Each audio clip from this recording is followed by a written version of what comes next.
Question for the parents involved. In the main, I'd like to see our children in mainstream schools where possible. OK, let's move on.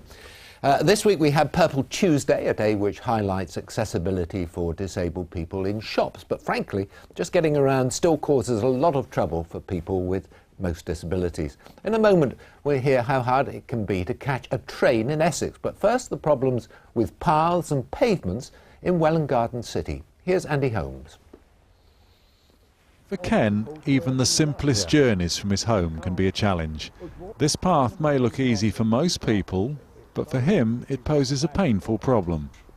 It looks fairly smooth, but when you get in a machine like this and you have your vertebrae virtually touching each other and trapping nerves, the vibration of going across this bit of path creates such horrendous back pain. I will now be on painkillers for about a week. If he manages to negotiate that, there's more obstacles ahead. If I keep on the footpath, these are thorny, I can get scratched.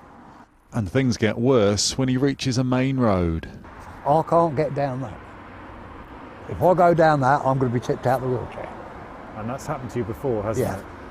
My alternative is to go along the grass here, to the car park, use the drop curb there, and then come back on the road.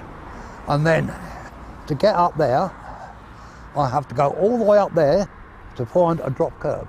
And that's going against traffic? Going against traffic which is travelling at fairly high speed. Ken's not alone in facing these issues either. This is huge. This is much more than my division. It's across Hertfordshire, and it's the result of a complete kind of lack of anybody responsible for caring about it. There is no officer at County Hall who has responsibility for disability access issues. Herts County Council say they're working on improving accessibility around Welwyn, and we should see the results of that next year. For people like Ken in Welwyn then, it's the paths preventing them leading the life they want to lead. Elsewhere though, it's the rails putting a buffer on independence. Charlotte Rose has the story in Essex. Jim struggles to walk more than 50 metres unassisted, so catching the train can be a problem. The real problem for me is my knees. It's arthritis, but there's a lot of people worse off than I am. So for somebody in a wheelchair, this slope is a long slope and a difficult climb.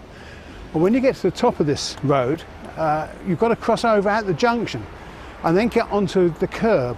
And again, if you're in a wheelchair, that means going out into the road. He believes the route from the car park to the ticket office goes against the Department for Transport's own guidelines. This is a major route into London.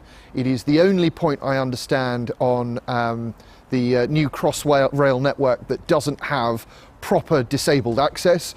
It needs to be done. I think we have a very strong case, and if for any reason it doesn't, I shall be demanding answers in the strongest possible terms. Lifts were fitted for platforms 1, 2 and 3 several years ago, but the plan to install one for platform 4 was halted after power cables and an open drain were found where the lift was meant to go. Network Rail made the original application for funding to install the lifts, but the station is now managed by Transport for London as part of the new Crossrail route.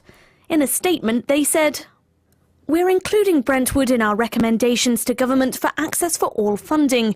Improvements to transport accessibility is a key priority under the Mayor's transport strategy."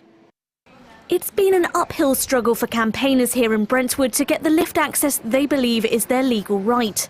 Now they're hoping their bid for cash is finally heading in the right direction.